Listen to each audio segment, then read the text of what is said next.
안녕하십니까. 예, 반갑습니다. 예, 내일 모레 되면, 그죠? 한 세 더 드시네요, 그죠?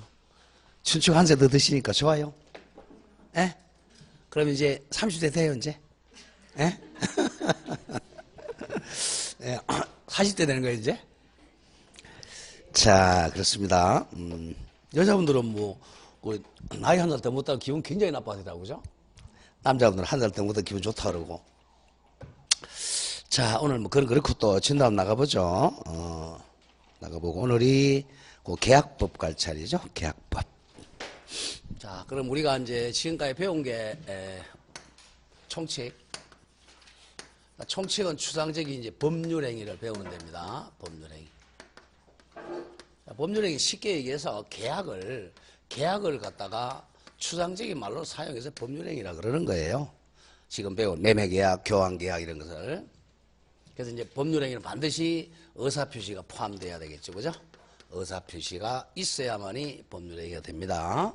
그럼 이제 의사표시가 이제 청약과 성락이 합치되면 계약이 되는 거고, 한 방에 의사표를 성립하면 단독행위고, 동일 방향으로 가면 합동행위가 됩니다. 이걸 사실 구별하는 이유는 이 사법은, 민법은 계약이에요. 여러분들은 공법은 단독행위입니다. 공법은 세금 내라 그럼 내야죠. 그죠? 토직을 허가받아라 그럼 허가받아야 돼. 안 받으면 무효죠. 근데 요거는 이제 예외적인 거, 합동행위는 사단법인 설립행위. 요 예외적인 거 한 개 빼버리면 이제 결국 법률행위는 계약 아니면 단독행위예요. 계약을 이제 서로 이익 보려고 체결하잖아요. 그죠? 갑이 청약하고 을이 성락해서 갑돈 이 권리를 취득하려고 계약을 한단 말이야. 권리가 바로 법이 보호하는 이익이에요. 이익. 그럼 이제 갑이 50% 이익을 보든지 을이 50% 이익 본다든지, 아니면 갑이 51% 이익을 보고 49% 이익을 보고 이렇게 되는 거죠. 그러니까 결국은 여러분들이 학교 시간에 이 디맨드 커버하고 스플릿 커버 절대 이게 안 만나잖아요. 이 중간에서 이제 합치를 하게 되죠. 이게 만약 49%하면 이게 51%, 이게 49% 되는 거죠. 그래서 항상 이익을 보기 위해서 계약을 체결합니다. 단독에는 한 방이잖아요, 한 방. 이게 독점 계약, 독점. 완전 비탄력이죠, 그죠? 그래서 전부 여기하고 관계 있는 겁니다, 사실은. 이제 항상 이 경제 현상이 먼저 일어나죠. 아담 스미스 국부론 1776년 일어나니까 여기서 이제 1804년도에 나폴레옹이 민법을 만들게 됩니다. 30년 차잖아요. 항상 경제가 먼저 일어나고 법은 뒤에 따라가는 겁니다. 그걸 이제 법적 안정성이라 그래요. 나중에 문제풀이가 좀 얘기하도록 하고요. 이런 걸 이제 배우는 게 법철학입니다. 이런 걸 이제 배워가면서 해야 되는데 우리는 4년 동안 할 민법을 2달 만에 끝내려고 그러니까 얼마나 힘들어요. 그러니까 뒤집다 애우는 거야. 뭣도 모르고 막 애우다 보니까 머리만 터지지. 그죠? 월요일도 민법, 화요일도 민법 계속. 자, 그 다음 두 번째 이제 물권법. 이거는 중요하지 않고요.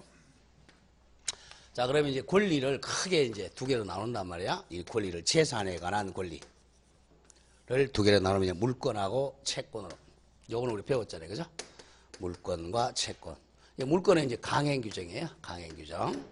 그러니까 물건에 대한 지배권이니까 강력하게 지배해야 되니까 제3자하고 관계가 돼요. 제3자하고 관계가 되니까 이제 강행 규정으로 공시하죠. 부동산은 등기하라. 누가 소유자인지 등기하라는 거죠. 그래서 강행 규정이니까 여기에 위반하면 무효가 되죠. 무효. 근데 채권은 두 사람 사이의 관계야. 갑과 을 둘이서 관계니까 두 사람의 채권 채무를 논하니까 이거는 임의규정이죠. 임의규정. 제3자하고 거의 관계가 없어요. 임의규정이니까 당사자는 합의가 우선하죠. 합의가 우선하고 이 합의가 없을 때 이 채권 규정이 적용됩니다. 항상 공부를 할 때 물권은 강행 규정이다. 이걸 기억하고 채권은 임의 규정이다. 이걸 공부를 합니다. 채권 이제 앞에 생략해서 채권 계약법 이렇게 얘기해요. 계약법 앞에는 채권이 생략된 겁니다. 계약을 하게 되면 채권이 발생한다는 거죠.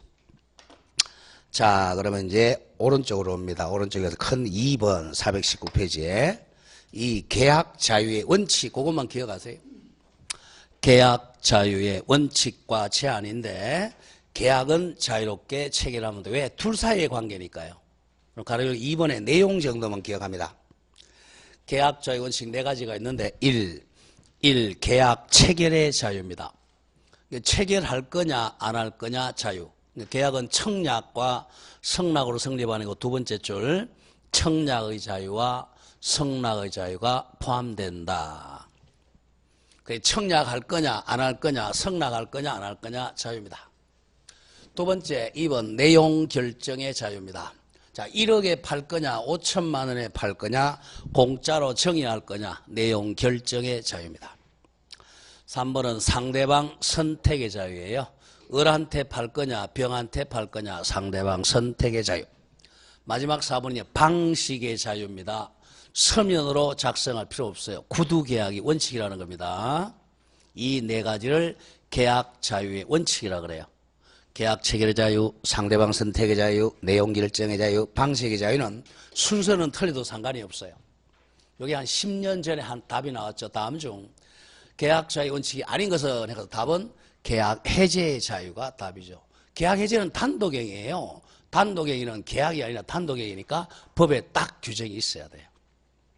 자, 그래서 요 네 가지 체결의 자유, 내용 결정의 자유, 상대방 선택의 자유, 방식의 자유 네 가지를 계약 자유 원칙이라 그래요. 이게 이제 나폴레옹 민법의 이제 원칙이었는데, 근데 다음 페이지 가보세요. 그리고 자본주의가 이제 발전을 하게 됩니다. 자본주의가 발전하게 되니까 이제 잘 사는 놈과 못 사는 분 차이가 일어나죠, 그죠? 그래서 이제 절대적인 평등이 안 된단 말이에요. 그래서 상대적 평등으로 바꾸면서 계약 자유 원칙에다가 제한을 가하게 됩니다. 경제학도 마찬가지죠. 여러분들 첫 시간을 배울 때 이제 수혜곡선하고 이제 공급곡선 이 완전 경쟁을 전제로 하는 거죠. 근데 지구상에 완전 경쟁은 없어요. 이 파라다이스죠. 대개 이제 완전 경쟁은 없고 또 거의 독점도 없습니다. 거의 독점도 없고 거의 이제 불안정 경쟁이죠. 불안정 경쟁. 시장이 뭐 두세 개 정도 있는 거. 그래서 이제 이게 이제 파라다이스인데 이건 있을 수가 없으니까 이제 불안정 경쟁이 많죠. 근데 잘 사는 사람과 못 사는 차이가 나니까 이제 제한을 가하게 됩니다. 제한. 완전격으로 가려고 중간에 제한을 가하게 되죠. 그게 이제 제한의 필요성은 자본주의 발전입니다. 시험에는 안 나와요. 안 나오는데, 계약자의 원칙의 제한에서 가장 많은 게 오른쪽 4번 보세요. 약관규제법이라는 법이 있었어요. 약관규제법. 우리 시험 범위는 아닙니다. 자, 보통 그래 약관 시험하고 상관이 없고요. 지나갑니다. 자, 424쪽에 3, 계약의 종류. 여기서부터 시험 법이에요, 사실은. 자, 계약의 종류. 앞에 계약에 뭐가 줄였다? 채권 계약의 종류 이런 뜻입니다. 채권 계약의 종류입니다. 계약을 체결하면 채권이 발생한다는 거죠. 채권 계약은 몇 개냐? 여러 수십억만 개입니다. 수십억만 개입니다. 왜? 둘이서 만들면 돼요. 갑과 을이 자, 청약과 성락으로 계약을 체결하면 이제 이름만 붙이면 돼. 매매계약, 교환계약, 프랜차이즈 계약, 리스 계약, 짬짜면 계약, 뭐 짬짜 콩 계약 뭐 만들면 돼요. 여러 수십억만 개입니다. 그 중에 이제 많이 사용하는 것을 우리 민법에다 딱 과거에 14개인데 지금 15종이 됐죠. 여행계약이 더 추가됐어요. 이름 있다고 해서 유명계약 같은 말은 전형계약이라고 그래. 전형계약 15개로 바뀌었습니다. 자, 계약의 종류가 1. 전형계약. 민법전에 이름 있다고 해서 유명계약. 반대말이 비전형계약 이름 없다 그래서 무명계약이라 그래요. 1번 고쳐보죠. 우리 민법 채권 강론에 정한 14종이 15종으로 바뀌었습니다. 15종의 계약을 전형계약이라 하고 각각 특정의 이름이 있기 때문에 이걸 유명계약이라 그래요. 그리고 민법전에 이름이 없는 계약을 비전형계약, 무명계약이라고 합니다. 무슨 계약이 더 많다고요? 무명계약이 훨씬 많아요. 우리 가수도 유명가수보다 무명가수 훨씬 많잖아요. 무명가수. 자, 그러면 그 15개를 외워줘야 되는데 요걸 이제 2번입니다.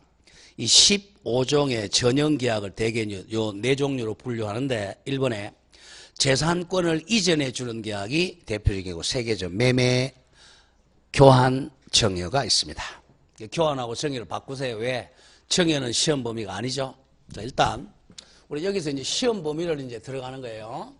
일단 결론을 내려놓고 하겠습니다. 맨 위에다가 좀 적으세요. 우리 적어놓을게. 우리 시험 범위가 이제 매매, 교환, 임대차 요 3가지죠.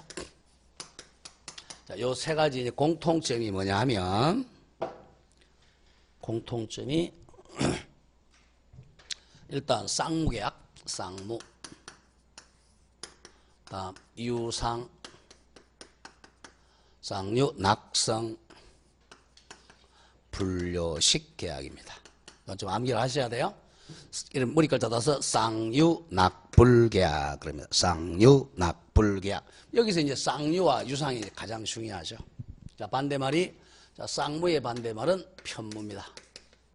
자, 편무가 아니다 이렇게 되겠죠. 유상의 이제 반대말이 공짜, 무상이 아니다. 낙성의 반대말은 요물이 아니다. 다음 분료식, 아까 했죠, 그죠? 방식의 자유죠. 분료식 계약이 반대말은 요식 계약이 아니다. 자, 그러면 이제 이렇게 되는데, 자, 그럼 동그라미 1번에 재산권을 이전해 주는 계약이 매매 계약하고 교환 계약, 증여 계약입니다. 자, 그 다음 2번에 재산권을 빌려주는 계약, 빌려주는 게 이용해 주는 계약이 대차죠. 소비대차, 사용대차, 임대차. 여기서 우리 시험 범위는 재산권을 이전해 주는 매매 교환, 매매하고 교환, 재산권을 빌려주는 임대차 계약입니다. 다음 3번에 노무를 제공하는 계약을 노무 공급 계약이라고도 하죠. 고용, 도급, 위임, 임치 계약 등이 있습니다. 의의는 차후에 가겠어요. 다음 4, 기타는 화해, 조합, 현상광고, 종신정기금, 그 여행을 맨 뒤로 빼세요. 여행 계약이 최근에 들어갔죠. 자, 여행 계약까지 해서 이제 15종이 됩니다. 자, 그러면 일단 2번에 쌍무계약, 편무계약은 정확하게 암기가 돼줘야 됩니다. 쌍무, 왜? 우리 시험 범위는 다 쌍무니까. 매매, 교환, 임대차는. 자, 이걸 한번 들어보자. 쌍무는 쉽게 얘기해서 쌍방다, 양쪽 다 채무를 부담한다는 계약이면 쌍무. 매도인, 매수인 둘 다 채무를 부담한다. 그래서 쌍무계약이라 그래요. 쌍둥이 채무입니다. 자, 갑과 을이 1월 1일 날 이 집을 1억에 팔았어요. 물건을 파는 계약을 매매계약이라 그러죠.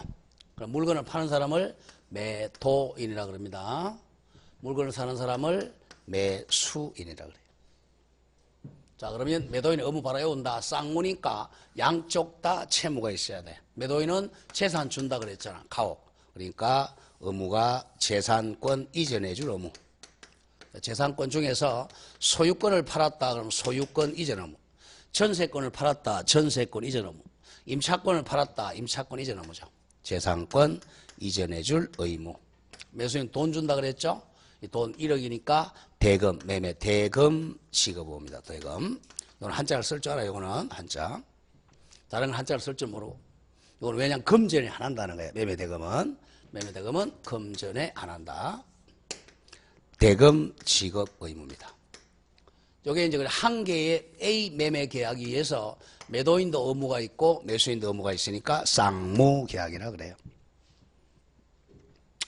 자, 그러면 조금 이따 나오겠지만 쌍무계약의 특징은 이 값도 소유권 이전해주고 어른 대금 지급을 서로 공평해야 되잖아요. 그죠? 형평의 원칙상 동시에 이행하라는 거죠. 동시이행항변권이 바로 쌍무계약의 특징이죠. 동시행항변권. 조금 이따 나오겠지만 갑의 채무가 갑의 잘못 없이 소멸되면, 태풍으로 이 집이 소멸되면 을의 채무도 소멸한다. 이게 위험부담이죠. 자, 동시행항변권과 위험부담은 쌍무계약의 특징이다. 편무계약에는 이게 발생하지 않아요. 자, 그걸 보러 간다. 쌍무계약의 개념.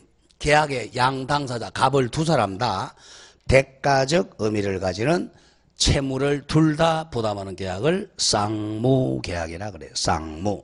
쌍무계약은 두 채무가 서로 결령관계, 의존관계에 있어. 예컨대 보세요. 조금 전에 설명한 거, 부동산 매매에서 매도인 갑이 매수인 을에게 소유권 이전 등기를 해주는 이유는 매수인 을이 대금 1억을 지급하기 때문이라고 서로 두 채무가 의존관계에 서는 계약을 쌍무계약이라. 의존관계 같은 말 결련관계입니다. 매도인의 채무와 매수인의 채무가 양채무가 서로 결련관계, 의존관계에 있다고 그래서 쌍무. 쌍둥이는 서로 의존하잖아요. 그죠?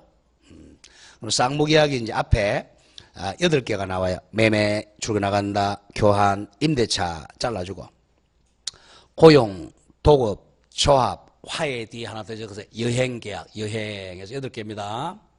매매, 교환, 임대차에다가 고, 도, 조, 화, 여 이렇게 8개가 100% 쌍무계약이고 남기돼야 됩니다.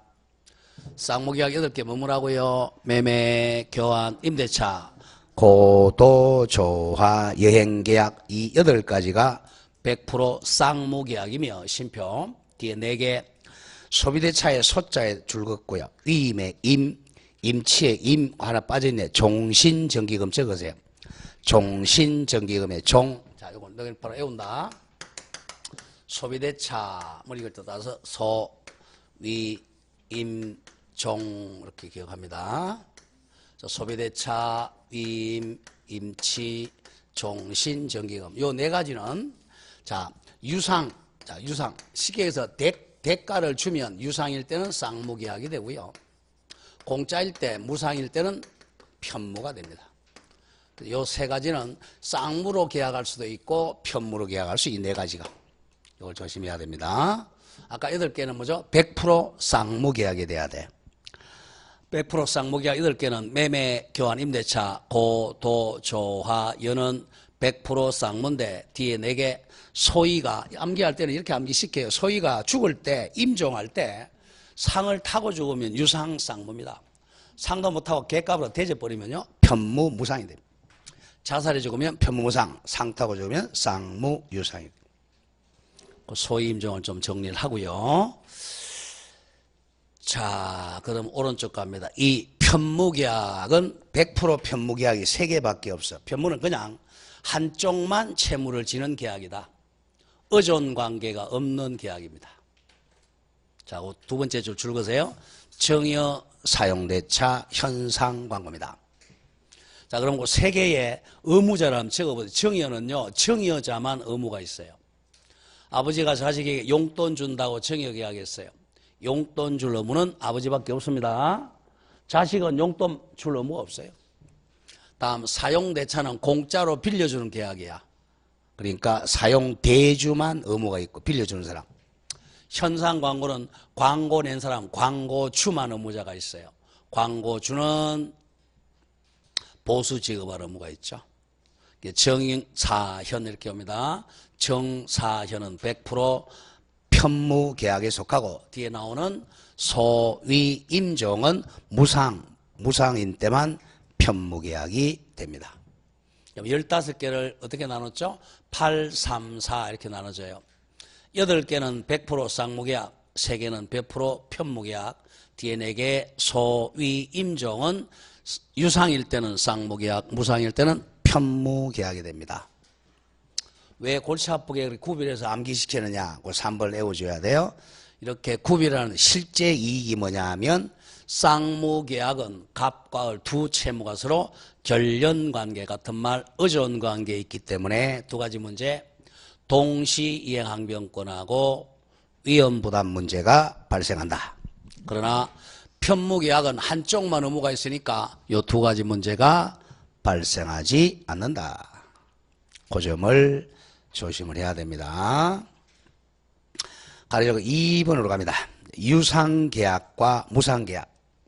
쉽게 해서 우리 유상은 상을 타면 유상이고 상 못하면 무상 이렇게 생각하면 돼요. 경제적인 출연 있으면 유상, 경제적 출연이 없으면 무상이죠. 읽어본다. 1.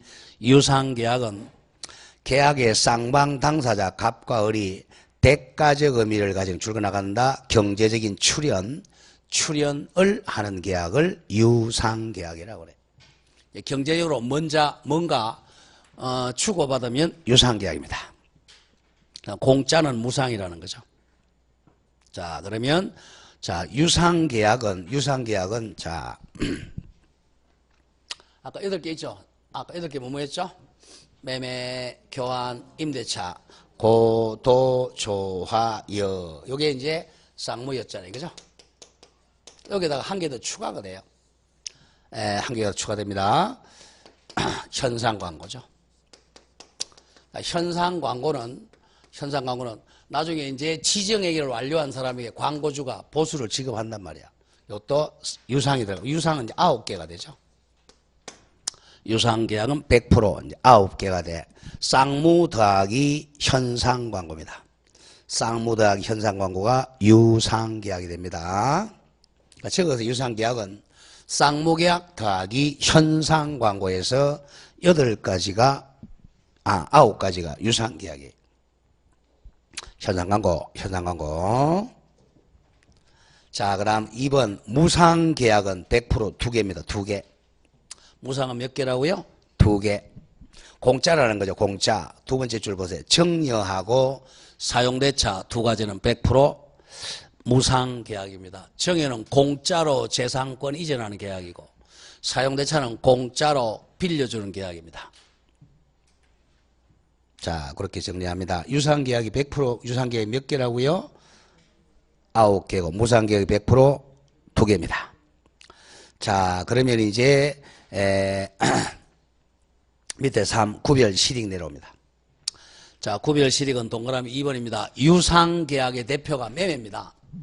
자, 유상계약의 대표는 매매인데, 매매는 조문이 33개 조문이 있어요. 여러분 몇 개라는 걸 몰라줘. 33개의 조문이 있습니다. 이 중에 담보 책임이 16개예요. 반입니다. 반.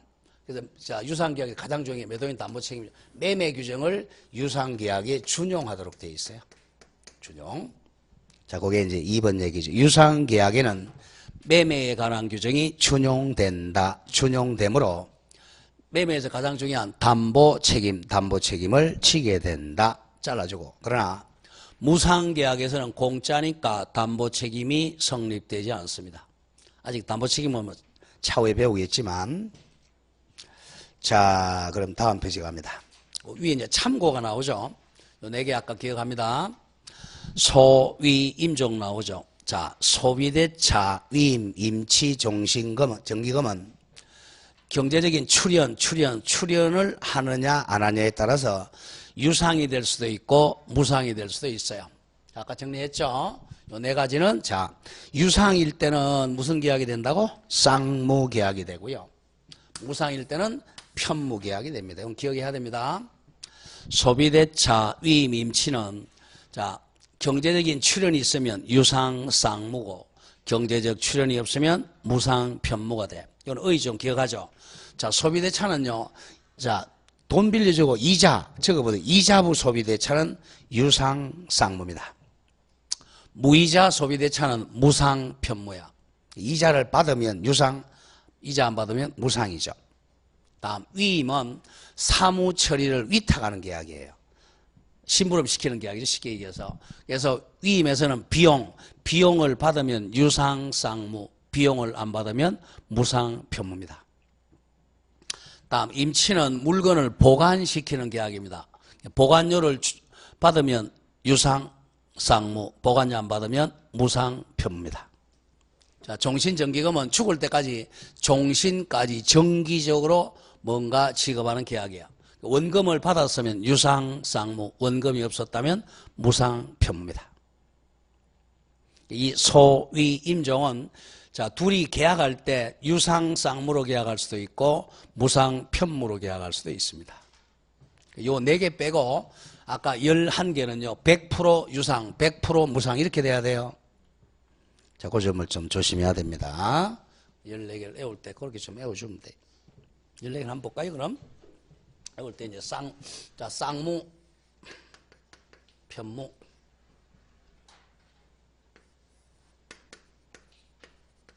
뭐, 4가지는 유상일 때만 쌍무고, 무상일 때는 편무가 되죠. 자, 이게 이제 9개. 쌍유니까 8개네요. 우리 시험 보이 뭐였죠? 매매, 교환, 임대차, 그 다음에 고용, 도급, 조합, 화해, 여행이 하나 더 들어갔죠? 여행계약. 편무계약은 정사현입니다. 삼각형 3개, 정여, 사용대차, 현상광고. 그 다음에 요거는 4개네, 그죠? 소위, 임종. 이렇게 하면. 여기 팔자네, 팔자 8개. 3개, 4개 이렇게 하면 됩니다. 자, 여기서 이제 유상, 무상을 알아보죠. 유상, 무상은 여기다가 이제 여기서 현상광을 빼가세요. 현상광고. 여기 이제 유상으로 가죠. 유상은 9개가 되는데 현상 광고가 유상으로 갑니다. 자, 현상 광고는요. 지금 현상 광고 하나 있네요. 뭐 제주도 무슨 하우스? 게스트하우스요? 거기 뭐 지금 그죠? 용의자 현상 지배했죠? 뭐 신고하면 얼마 준다? 5천만 원 준다? 내가 신고를 딱 했어요. 그러니까 너는 5천만 원 받을 수 있어. 500인가요? TV 하면 잘 모르나요? 공부를 열심히 하다 보니까 TV를 안 봐서 그죠? 그러니 하여튼 뭐 현상 광고 했는데 뭐 신고하면 100만 원 준다. 그럼 내가 100만 원 받죠. 유상 상타잖아요. 현상 광고. 그러나 신고할 의무는 없어요. 이 범죄인이 있어도 나는 신고 의무가 없어요. 광고 낸 사람, 광고주만 지정행위를 완료한 사람에게 보수 지급할 의무가 있어요. 우리 일반 국민들은 의무가 없죠. 그래서 편무계약이 되는 거죠. 편무이면서 유상이건 딱 요거 한 개밖에 없죠. 장난을 많이 쳐요. 자, 보죠. 자, 쌍무계약은 100% 유상에 속하죠. 그죠? 그러나 유상이라고 해서 100% 쌍무에 속하는 것은 아니다. 왜? 현상광고를 보니까 편무가 되죠. 그러니까 결국은 유가 쌍보다 큰 개념이라는 겁니다. 자, 그 점이 장난칩니다. 그럼 올라가 보세요. 앞 페이지로 와보면 425쪽으로 옵니다. 그러면 이제 그 1유상계약에서 자, 두 번째 줄. 쌍무계약은 언제나 모두 다 어디에 속하죠? 유상계약이다. 쌍무에다가 저기 쌍무는 몇 개? 8개니까 유상계약 9개에 속한다. 그러나 반대로 자, 현상광고 나오죠? 현상광고는 편무계약이기는 하지만 광고주 같으면 광고자의 보수지급과 우리 응모자의 지정행위는 대가적 출연관계가 아니므로 유상계약이 되매 지금으로 유상계약입니다. 그러니까 대가를 받으니까 자, 따라서 줄거져 있네요. 유상계약이 모두 쌍무계약이 되는 것은 아니다. 이걸 장난 가끔 쳐요. 이것만 기억하면 됩니다. 유상계약이 뭐보다 더 크죠? 쌍무보다 크다는 거예요. 쌍무는 100% 유상에 속하지만 유상이 100% 쌍무가 되는 것은 아니다. 그 개념입니다. 현상광고 때문에 그래요. 자, 그렇게만 정리하도록 하고 다음 장 갑니다. 4번에 이제 자, 여기서 쌍무는 아까 동시행항변권과 위헌부담, 유상은 매도인의 담보 책임이 적용된다. 이게 포인트입니다. 자, 그럼 편무계약이 아니라 그랬는데 100% 편무계약이 뭐였죠? 정사현. 100% 무상계약은 두 개죠? 정여 사용대차. 예외적인 것은 그냥 암기해버려야 돼요. 다음 낙성계약, 요물계약입니다. 낙성계약이 원칙이고 요물계약은 이 세 가지밖에 없습니다. 요물도 사실. 자, 낙성계약은 당사자 합의만으로 성립하는 계약을 낙성이라 그래요. 성낙으로 성립한다 이런 뜻입니다. 낙성. 자, 그런데 이제 세 번째 줄이요. 세 번째 줄 합의 이외에 당사자 일방이 뭐 물건을 인도 기타 주거나 급부를 완성해야 성립하는 계약이 요물계약입니다. 합의만 가지고 안 되고 일정한 급부 즉 행위가 완료되어야 성립하는 걸 요물계약이라 그래요. 세 개밖에 없다. 현상광고, 대물변제, 해자를 개자로 바꿔서 계약금 계약 세 개밖에 없어요. 뒤에 임차보증금은 씌우세요. 임차보증금은 요물계약이 아닙니다. 낙성을 할 수도 있어요. 100% 요물계약은 세 개밖에 없다. 뭐죠? 현상광고 계약. 현상광고가 왜 대표적인 요물계약이냐면 자, 범죄인을 신고하면 1,000만 원 준다고 광고를 했어요. 뭐 국가가 내든 아니면 집 나간 개 찾아주면 200만 원 줍니다. 개 주인이 내든 광고주. 근데 A라는 사람이 이 광고 낸 지정행위를 완료해야 돼. 간첩을 범죄인을 신고해서 신고가 완료되든 아니면 개를 찾아주든 완료가 딱 되면 이제 이 사람은 100만 원 줄 의무가 발생하죠. 지정행위가 완료돼야 성립합니다. 아저씨 저 앞에 개 있는데요. 우리는 성립 안 해요.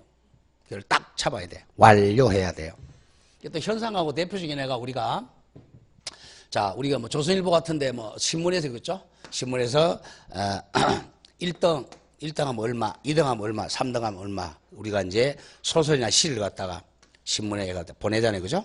내가 응모했다고 해서 성립하는 게 아니죠. 1등에 딱 당첨돼야 돈을 받는단 말이에요. 당첨. 로또 복권도 현상 광고죠. 내가 로또 복권 샀다고 해서 계약 성립하는 게 아니라 당첨해야 안 돼. 성립하는. 그래서 요물 계약입니다. 현상 광고. 다음 대물 변제도 대물로 대신 변제가 완료되어야 성립하니까 대물 변제 계약도 쉽게 해서 등기를 해야 대물 변제 계약이 성립합니다.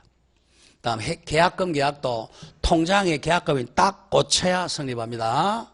내일 계약금 줄게. 그건 계약금 예약이에요. 계약금 계약은 통장에 돈이 딱 꽂혀야 성립하니까 요물계약이에요. 세 개밖에 없다 바로 외워야 된다. 거꾸로 외우세요. 계약금부터 먼저 외워요. 계약금을 많이 출제하니까. 계약금 계약, 대물변제 계약, 현상광고 계약 세 개밖에 없습니다. 나머지는 전부 낙성 계약을 할 수 있어요. 자, 여기까지 해서 쌍류, 유상, 낙성이었습니다. 그 다음 불요식 계약이죠. 우리 시험 범위에 요식 계약은 없어요. 요식 계약은 뭐냐면 반드시 방식을 요구해서 방식을 갖춰야 성립한다. 그래서 요식 계약이라 그래요. 자, 요식 계약은 우리 재산법에는 없습니다. 그럼 요식 계약은 뭐냐면 신분 계약입니다. 신분 계약. 즉 가족법상 계약은 다 요식 계약입니다. 왜냐하면 굉장히 중대하니까. 자, 갑과 을이 우리 혼인하 정은 알았다. 아직 혼인 성립 안 했죠. 혼인 뭐 해야 돼요? 신고해야죠. 혼인신고, 이혼신고, 입양신고, 신고라는 행위가 돼야 돼. 요식행위죠. 자, 이렇게 해서 이제 쌍류, 납불계약 다 정리했습니다. 예외적으로 편무계약은 100% 편무죠. 정사현. 그래서 소위, 임종은 무상일 때만 편무죠. 다음에 100% 무상은 정의하고 사용대차. 100% 요물은 세 가지 뭐죠? 계약금 계약, 대물변제 계약, 현상광고 계약. 요식계약은 우리 재산법에는 없어요. 신분행위만 요식입니다. 자, 그럼 여기서는 차이점 갑니다. 자, 매매하고 교환은요, 한 번만 계약을 이행하면 목적 달성합니다. 일시적 계약이에요. 일시적 계약. 자, 일시적 계약은 매매대금 한 번만 지급하면 끝나죠. 교환도 한 번만 교환하면 끝나죠. 그래서 이거는 채무를 불이행하면 계약을 해제를 해서 끝냅니다. 해제. 자, 임대차는 1년, 2년 계속해야죠. 계속적 계약입니다. 자, 계속적 계약은 채무를 불이행하면 해지를 해야 됩니다. 해지, 그칠 짓자고요. 해제. 나중에 나오지. 요거는 소급하고 비소급이죠. 자, 밑에 5번 내려옵니다. 일시적 계약에 있고 적어서 3개 일시적 계약. 우리 안 적혀있는 일시적 계약, 매매, 교환, 정여가 대표적인 일시적 계약입니다. 매매, 교환, 정여는 일시적 계약이니까 적어서 채무를 불이행하면 해제를 해서 종료시킵니다. 앞에 계속적 계약은 쭉 그 나일들 나오죠. 계속적 계약은 소비대차, 사용대차, 임대차, 고용 등등 계속 빌려주고 계속 일해야 되죠. 자, 계속적 계약은 참고해서 동그라미 니은만 기억합니다. 계속적 계약에서는 채무를 불이행하면 해지해가지고 계약을 소멸시킵니다. 계약을 소멸시키는 용어가 일시적 계약은 뭐죠? 해제. 계속적 계약은 해지 이렇게 돼요. 자, 이렇게 해서 계약의 종료, 여기까지 해서 한 문제 정도가 출제가 됩니다. 자, 15개를 이제 순서대로 쌍무, 편무, 그렇게 외우세요. 쌍무 계약이 8개. 그 다음에 편무, 그 다음에 계약에 따라 쌍무랄 편무도 할 수 있는 거. 우리 시험 범위 3가지 뭐죠? 매매, 교환, 임대차는 100% 쌍무라 그랬죠? 고용, 갑자기 생각이 나네.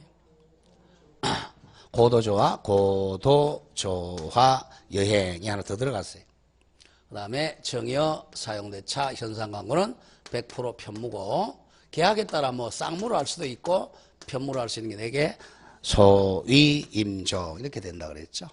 여기다가 이제 한 개만 더 들어가면 유상이 되겠죠. 여기서 편무에서 자, 뭐가죠? 현상광고이 들어갑니다. 현상광고 들어가면서 9개가 되죠. 그럼 무상은 이제 2개로 줄어들죠. 2개. 정의하고 사용대차가 됩니다. 그렇게 15개를 정리를 하고, 그 중에 이제 우리 시험, 그런데 이렇게 정리하고 시험은 답은 요 3개에서 나와요. 다음 중 잘못된 것 하면 답을 찾을 때 매매, 교환, 임대차에 찾아야지. 뭐 이상한 데 찾으면 안 된다. 그 현상과 온 것 정도만 기억하고. 왜 시험법이 요게 3개니까. 매매, 교환, 임대차. 근데 자, 매매를 편무계약이다. 그럼 X죠. 또 매매를 무상계약 X, 요물계약 X, 요식계약 X죠. 마찬가지 매매, 교환, 임대차는 쌍유, 납불계약입니다. 여기서 한 문제 나와요. 자, 그러면 이제 또 하나 맞추러 갑니다. 오른쪽에 와서 그 2절에 계약에 이렇게 적으세요. 맨 위에다가 계약의 성립 모습, 계약이 성립하는 모습 또는 뭐 성립 방법, 계약이 성립하는 모습, 성립하는 방법이 3가지입니다. 자, 그럼 교과서 잠깐 바꿔보죠. 계약이 성립하는 모습은 그 429페이지 와보세요. 맨 위에 2번을 동글뱅이 이렇게 하세요. 2번을 치워버리고 동그라미 1 이렇게 2, 3 이렇게 치도록 하죠. 큰 동그라미. 청약과 성락의 합치로 계약 성립. 자, 그게 1. 청약과 성락에 의한 계약 성립. 그 1번 성립 모습이고 또 한 장 넘겨보세요. 433호로 갑니다. 433페이지에 거기에 큰 3번 기타 방법을 지우고 가로 열고 2번을 동그라미 2로 크게 바뀌어요. 교차 청약, 교차 청약에 의한 계약 성립. 그 다음 그 밑에 가로 열고 2번을 동그라미 3 의사 실현에 의한 성립. 이렇게 의사 실현. 바로 외워버립니다. 계약이 성립하는 모습은 3가지입니다. 이게 원칙. 자, 청약과 성락이 합치는 이게 낙성계약이라는 거야. 성락으로 성립한다. 청약과 성락이 합치. 그 다음에 교차 청약. 청약만 2개 있는 거죠. 의사실현, 사실. 요 3가지 중 1개가 있으면 계약이 성립해요. 자, 그걸 이제 배우러 갑니다. 앞으로 돌아오세요. 자, 그러면 427페이지 다시 돌아온다. 자, 계약의 성립 원칙인 청약과 성락의 합식을 이제 보러 가는 거예요. 청약과 성락의 합치. 자, 갑이. 항상 우리는 계약은 1월 1일 날 체결한다고 공부하세요. 1월 1일 날. 자, 1월 1일 날 우리 집을 1억에 팔겠다고 청약을 했어요. 청약은 상대방에게 도달해야 한 효력이 발생한단 말이에요. 의사표시니까. 을이 좋다. 내가 너네 집 1억에 사겠다고 매수의 성락이 딱 도달하면 이제 계약이 성립합니다. 여기 청약과 성락의 합치야. 합치를 해야 되는 합해져 가지고 일치한다는 거죠. 합치. 그럼 이 3가지가 합쳐야 돼. 첫째, 사람이 합쳐야죠. 청약자와 성락자가 서로 합치. 주관적 합치. 주관. 즉 사람, 인적 합치라고 해요. 주관적 합치.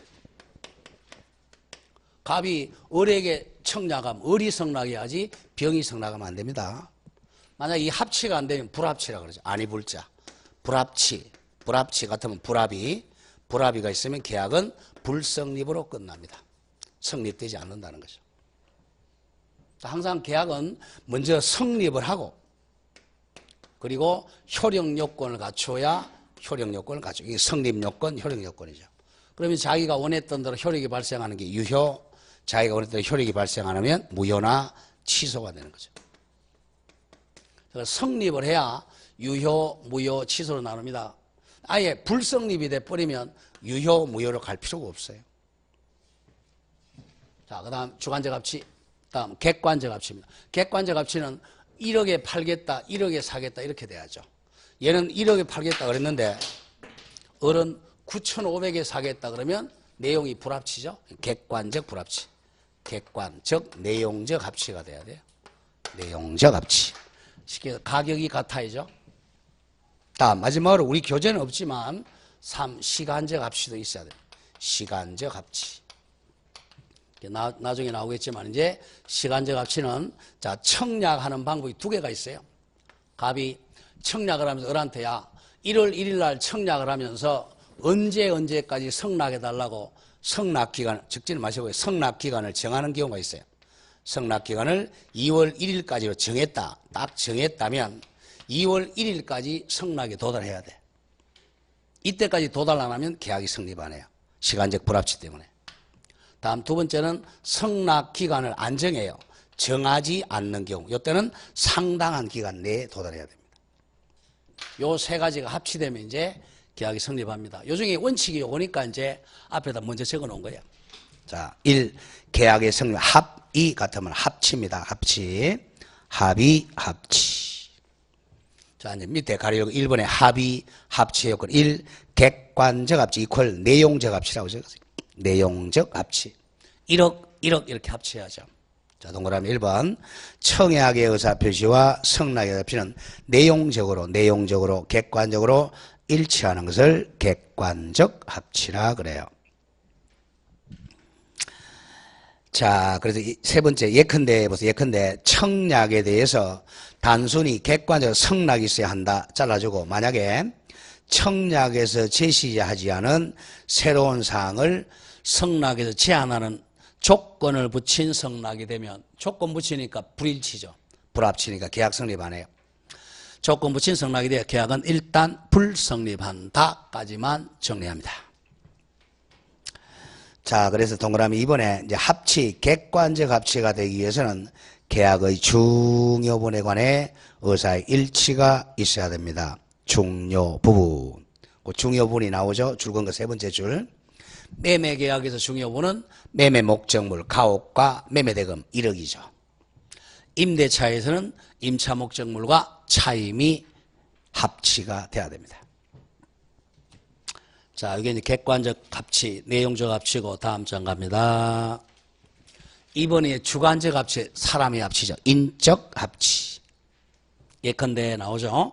갑이 을에게 청약했는데 제3자인 병이 갑에게 성낙하면 계약은 주관적 불합치로 불성립하게 됩니다. 그 밑에 3번 가로닫고 하나 적죠. 시간적 합치 적으세요. 시간적 합치까지 있어야 됩니다. 성납 기간 내에 도달해야 됩니다. 시간적 합치. 그 다음 반대말 2번 불합의, 불합치는 자, 의입니다. 1. 의에서 불합의는 의사표시에 합치가 없는 것을 말한다. 불성립이야. 불성립. 하나, 둘, 세 번째 줄요. 불합의는 계약의 불성립으로 된다. 계약이 성립되지 않는다. 고로 뒤에 나오는 무효나 취소 문제가 아니다 이거예요. 계약이 불성립되면 아예 계약 자체가 성립되지 않은 거예요. 성립 자체가 없으니까 애가 어머니 뱃속에서 안 태어났어요. 그래서 남자인지 여자인지 구별하면 안 된다는 거죠. 무효 취소 문제는 아닙니다. 자, 거기까지만 일단 기억을 하고 오른쪽으로 갑니다. 1. 동그라미 1번 청약과 성낙 위한 계약 성립. 자, 여기서부터는 그 조문을 정리합니다. 자, 저 뒤에 프로 가지고 갑니다. 교과서지 영 안 좋아요. 교과서가 멍합니다. 여기 제대로 된 교과서이 없어요. 한 사람이 잘못 쓰면 그걸 뺏겨 쓰니까 잘못 뺏기는 거예요. 자, 조문집이 527조 와보세요. 527조. 프로 661페이지. 찾았습니까? 자, 제가 수업할 때는 항상 갑이 청약하는 걸로 수업하는데 반드시 그럴 필요는 없어요. 을이 먼저 청약할 수도 있습니다. 먼저 하는 쪽이 청약이고 뒤에 답을 해주는 쪽이 성낙이에요. 둘 다 의사표시니까 청약도 도달한 때 계약이 성립하고 이 사람이 성낙이라 성낙도 도달한 때 효력이 발생합니다. 111조죠. 의사표시는 도달한 때 효력이 발생해요. 이걸 처음부터 헷갈린 사람이 있어요. 청약도 도달, 성낙도 도달해야 효력이 발생합니다. 그걸 전제로 하는 거야. 자, 그럼 첫째 527조가 청약의 구속력이란 말이 나와요. 청약이 을에게 딱 도달되고 나면 이제 철회가 금지됩니다. 철회할 수 없다. 이걸 구속력이라 그래요. 왜냐하면 자기가 말을 했다가 이 철회하면요 상대방이 굉장히 불리해져요. 항상 계약은 상대방의 신뢰를 보호해야 줘야 돼요. 왜? 계약은 자기가 50% 이익 보고 이쪽이 50% 이익 보고 자기가 49% 이익 보고 이쪽이 51% 아니면 자기가 51% 상대방의 이익도 보호를 해줘야 된다는 거죠. 그래서 원칙적으로 철회 못해요. 그럼 이 사람은 구속력이죠. 철회를 못하는 구속력 기간이 있어요. 죽을 때까지 철회 못하는 게 아니고 이거는 상대방 입장에서는 성낙할 수 있는 기간, 성낙 적격 기간이 됩니다. 여기 두 가지가 나와요. 아까 잠깐 했죠. 이거 시간적 불합치고입니다. 성납기간을 정했느냐 안 정했느냐. 자 갑니다. 527조 계약 청약의 구속력입니다. 계약의 청약은 이를 철회하지 못합니다. 여기는 항상 철의 개념은 도달된 후를 전제로 하고 있다는 겁니다. 청약이 상대방에 도달된 후에는 철회를 못해요. 도달되기 전까지는 철회 가능하죠. 도달 후에는 철회하지 못하는 것을 구속력이라 그래. 그 다음 528, 529 제목 자체를 기억해야 돼. 성납기간은 우리는 2월 1일로 적으세요. 우리 공부할 때 성납기간은 2월 1일이야. 성납기간 2월 1일로 정한 계약의 청약입니다. 성납의 기간을 정한 계약의 청약은 청약자 갑이 그 성납기간 2월 1일 내에 성납 통지를 수령받지 못한 때에는 그가 청약은 효력을 잃는다. 그래서 계약 불성립이 됩니다. 다음 529조 갑니다. 성납기간을 정하지 아니한 계약의 청약입니다. 청약하는 방법은 두 가지예요. 언제까지 성납해달라고 기간을 정해서 청약하거나 또는 기간 안 정하고 청약할 수도 있다는 거죠. 529조. 성납의 기간을 정하지 아니한 계약의 청약은 청약자 갑이 줄거세요. 무슨 기간? 상당한 기간 냅니다. 상당한 기간은 상대방이 성납 여부를 결정해서 도달시킬 만한 기간입니다. 약 한 일주일 정도 생각하면 돼요. 상당한 기간 내에 성납 통지를 받지 못한 때는 그가 청약이야. 청약한 효력을 잃는다. 고로 계약 불성립이 됩니다. 여기 시간적 불합치입니다. 성납 기간을 정했다면 성납 기간, 정하지 않았다면 상당한 기간 내에 성납이 도달되지 않으면 계약 불성립이 됩니다. 다음 530조 연착된 성납의 효력입니다.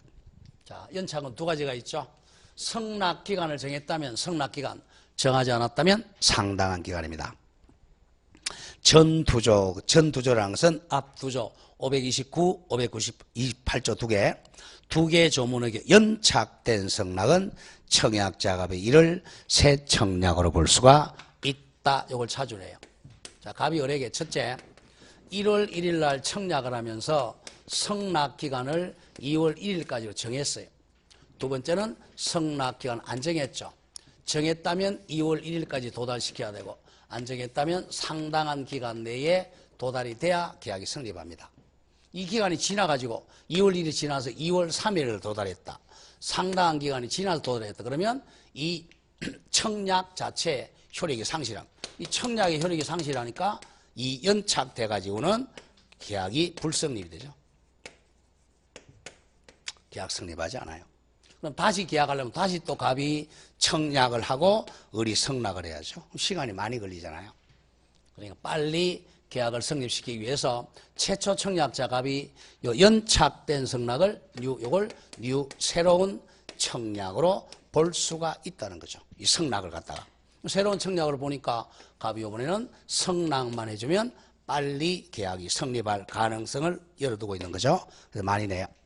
연착된 성납은 계약은 불성립하지만 청약자 갑 측에서 새로운 청약으로 보고 성납하면 계약이 성립할 수가 있다는 거죠. 다음.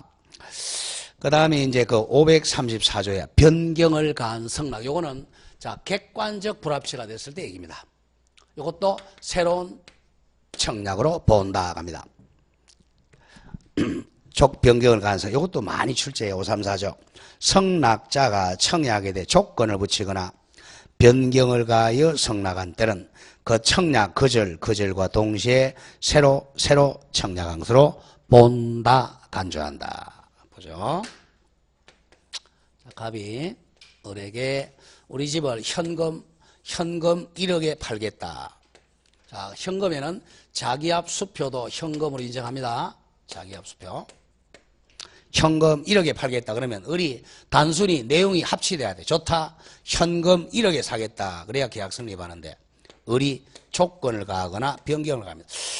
나 현금 1억 없다. 자, 6개월짜리 음으로 사겠다. 그러면 현금 1억의 청약은 거절당했죠. 이건 거절되고 계약이 불성립이 됩니다. 또 변경을 가하죠. 1억 너무 비싸다. 9천만 원이면 사겠다. 이렇게 되면 현금 1억은 청약은 거절당해서 계약 불성립입니다. 내용적 불합치죠.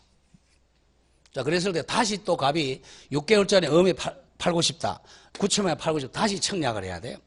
다시 청약, 다시 성락. 시간이 많이 걸리니까. 자, 이렇게 변경을 가하거나, 조건을 붙이거나 변경을 가한 성락은 일단은 계약은 성립하지 않지만 최초 청약자 갑이 이것도 뉴 새로운 청약으로 간주하고 성락만 해주면 음이나 9천만 원의 계약이 성립할 수 있다는 거죠. 이와 같이 조심해야 돼요. 시간적 불합치가 있거나 객관적 불합치가 있을 때는 청약자 갑이 새로운 청약으로 보고 성락만 하면 계약이 빨리 성립할 가능성을 열어두고 있습니다.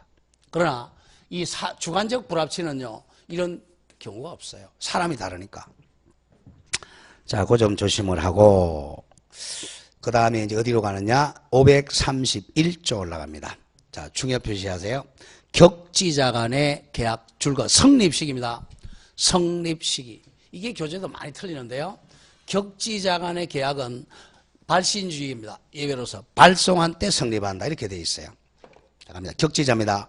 대화자가 아니고 격지자. 자, 531조 격지자 간의 계약은 출근나간다. 성락의 통지를 도달이 아니라 발송한 때 성립한다. 대표적인 발송주의, 발신주의입니다.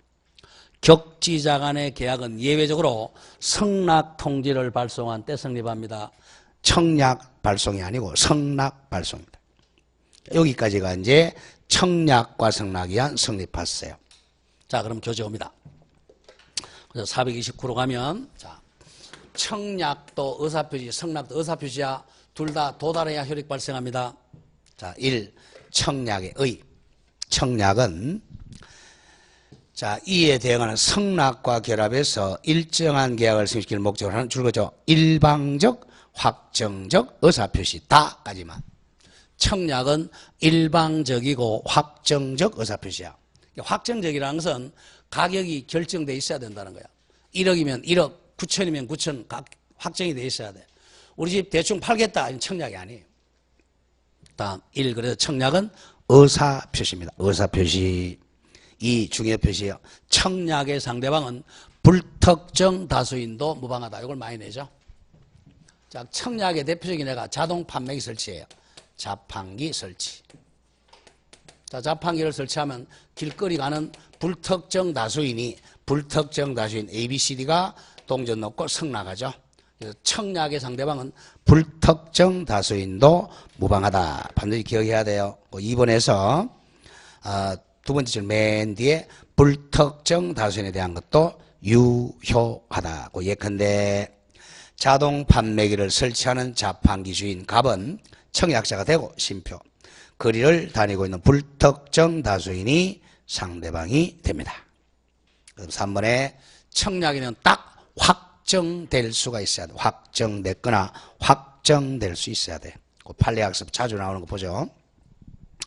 계약이 성립하기 위한 법률 요건인 자 청약부터 줄었습니다. 청약은 그에 응하는 성락만 있으면 곧바로 계약이 성립할 수 있는 구체적이고 줄 나왔죠. 확정적 의사표시여야 한다. 잘라주고 고로 청약은 계약의 내용을 결정할 수 있을 정도의 사항을 포함시키는 것이 필요하다. 자, 매매라면 목적물과 대금이 포함돼야 돼요.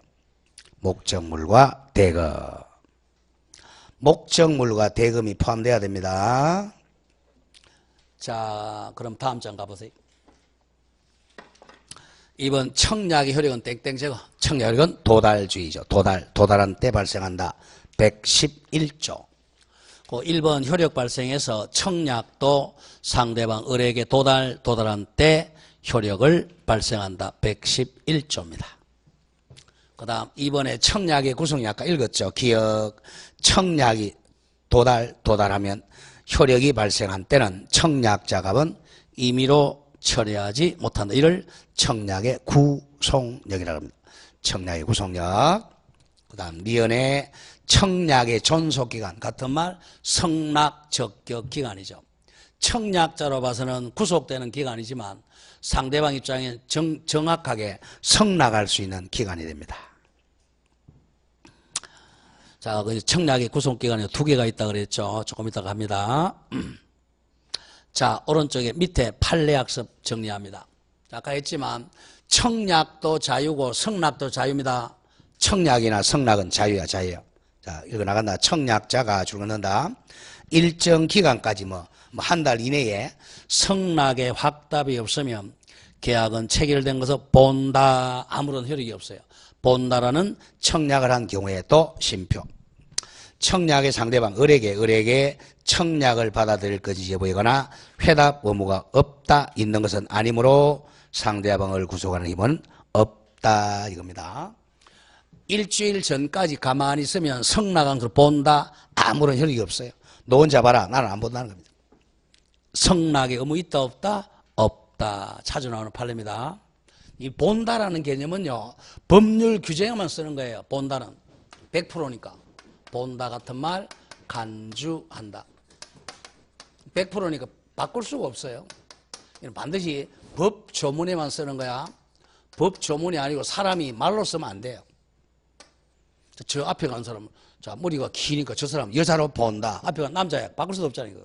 큰일 납니다. 그래서 거기 나오잖아. 따옴표 보면 일정 기간 내에 성낙을 회답이 없다면 체결된 것으로 본다. 너 혼자 봐라. 아무런 효력이 없다. 오른쪽 갑니다. 이 성낙은 답해 주는 거 답. 성낙은 청약의 상대방 을이 청약에 응해 가지고 계약을 성립시킬 목적으로 청약자 갑에 대해서 행하는 의사 표시입니다. 자, 성낙은 답을 해주는 거니까 꼭 1번 조심하고, 성낙은 반드시입니다. 반드시 특정의 청약자 갑에 대해서 해야 돼요.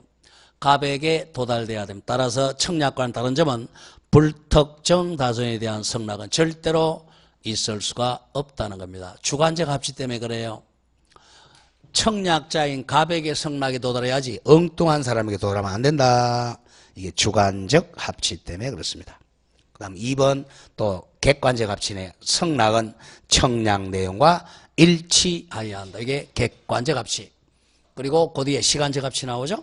청약의 효력을 가지고 있는 기간 내에 성낙해야 돼. 시간적 합치입니다. 다음 동그라미 4번 조금 전에 했던 거네. 성낙자는 계약 자유원칙 성낙 의무 없다. 그리고 5번 의사표시는 명시적뿐만 아니라 묵시적으로도 성낙이 가능합니다. 2번 성낙 적격 이퀄 청약의 존속 기간입니다. 청약이 존속하는 동안 성낙이 도달돼야 돼요. 자, 시간적 합치 얘기입니다. 자, 성낙은 청약의 존속 기간 내에 성낙이 도달돼야 돼요. 이걸 성낙 적격이라고 그래요. 두 개 나오겠죠. 1. 성낙 기간을 정한 계약의 청약 2월 1일로 정해서 2월 1일 기억. 성낙은 청약자가 정한 2월 1일 내에 도달해야 한다. 만약에 니은 기간을 2월 1일을 경과해서 성낙에 도달하면 원칙적으로는 불성립이죠. 계약 성립시키는 효력이 없다 잘라주고, 그러나 청약자 갑이 새로운 청약으로 보고 이에 대해 다시 성낙하면 계약이 성립할 수는 있다는 거죠. 아까 조문 봤죠? 거기까지만 정리하세요. 다음 장 2로 갑니다. 이 성낙 기간을 정하지 아니한 계약의 청약은 상당한 기간 되겠죠? 상당한 기간. 성낙 기간을 정하지 아니한 계약의 청약은 상당한 기간 내에 성낙 통지를 받지 못한 때는 그 효력을 잃는다. 계약 불성립입니다. 그리고 3번에 조건이나 하나 더 있는 게 변경을 가한 성낙. 자, 이거 나간다. 청약의 수령자 을이 청약에 대해 조건을 붙이거나 6개월짜리 또는 청약의 변경 9천만 원의 변경을 가해 성낙하면 청약의 효력은 상실함이 원칙이다. 고로 계약 불성립입니다. 다만 청약자갑이 이를 물어본다. 새로운 청약으로 간주하고 청약 그저 동시에 새로운 청약을 볼 수 있다. 그래서 성락만 하면 계약 성립할 수 있습니다. 그게 몇 조냐면 534조로 바꾸세요. 534조. 다음 3번에 성락의 효력 발생 땡땡 적어. 이것도 도달입니다. 성락의 효력 발생도 도달주의 가로 열고 111조입니다. 청약도 도달이고 성락도 도달이야 의사표시나 효력 발생은 총칙으로 풀어야 돼. 그런데 성립 시기는 달라. 밑에 동그라미 2번 내려오죠. 대화자 사이에 계약 성립 다음에 시기를 넣어. 대화자 사이의 계약 성립 시기는 도달한 때 성립도 하고 효력도 발생합니다. 구별 잘해야 돼요. 자, 갑과 을이. 갑은 서울에 살아요. 을은 자 양산에 산다고 하죠. 자, 이 사람 거리적으로는 굉장히 멀죠, 그죠? 예, 즉에서 자 대화자냐 격지자냐 구별할 때 이거는 시간적 개념입니다. 시간적 개념이지 거리적 개념이 아니야. 시간적으로 도달하는데 시간이 많이 걸리면 격지자입니다. 근데 자 서울 양산을 편지로 청약과 성락을 하면 시간이 많이 걸리죠. 격지자입니다. 근데 갑과 을이 자 전화로 청약과 성락하면 대화자가 돼요. 전화는 도착하는데 몇 초 안 걸리잖아요. 자, 그래서 대화자는 자 청약도 도달, 성락도 도달. 성락이 도달한 때 계약이 성립합니다. 이거는 111조로 해결이 되는 거예요. 근데 격지자 간의 계약은 빨리 계약 성립시키려고 거기 예외가 있죠. 자, 올라갑니다. 1. 격지자 사이 계약 성립 시기라고 저 시기 531조입니다. 이거는 성락을 발송한 때 성립한다고 되어 있죠. 빨리 계약 성립시키려고 줄고 나간다. 격지자 편지로 하는 계약은 성락 통지를 발송한 때 성립한다. 531조라고 규정해서 발신주의를 취한다고만 기억하세요. 격지자 간의 계약의 성립 시기는 성락 통지를 발송한 때 성립합니다. 자, 그게 이제 문제풀이 가면 이런 말을 써요. 우리 교재가 조금 안 좋기 때문에 거기까지만 기억하라는 겁니다. 1월 달에 처음 오신 분은 무슨 뜻인지 모를 거예요. 모르는 거 알면 이상해요. 자, 이 사람이 2월 1일까지 성락 기간을 정했어요. 정해가지고 우리 집을 1억에 팔겠다 그랬어요. 을이 1월 25일 날 자 성락을 발송했어요. 내가 사겠다고. 발송했는데 2월 1일 날 도달했다. 편지가. 그러면 1월 25일 날 발송, 이때 계약이 성립합니다. 성립하지만 효력은 이때 발생하는 거죠. 자, 그래서 발송한 때문에. 그런데 문제는 이거예요. 자, 1월 28일 날 발송했는데 2월 1일이 아니라 2월 1일 날 도달했죠. 그러면 계약이 성립되지 않습니다. 왜 그래요? 2월 1일 날 했으니 이거 청약의 효력이 이미 소멸돼 버렸죠. 연착된 거 가지고 계약 불성립이죠. 이때는 계약이 발송할 때 성립하는 게 아니에요. 그런 뜻입니다. 그러니까 이 기간 내에 도달을 전제 조건으로 발송한 때 성립한다는 겁니다. 거기까지는 일단 차후에 가도록 하고 격지자 간의 계약 일단 성락 통지를만 때 발송한 때 성립한다. 그것만 기억을 하면 되겠습니다. 자, 그렇게 되겠고 여기까지가 원칙이죠. 그 밑에 문제 하나 볼까요? 이거는 이 문제 아직까지 안 풀리겠네요. 오른쪽 조금 쉬었다가 여기까지 하고 조금 쉬었다 풀겠습니다. 조금 쉬었다 갑니다.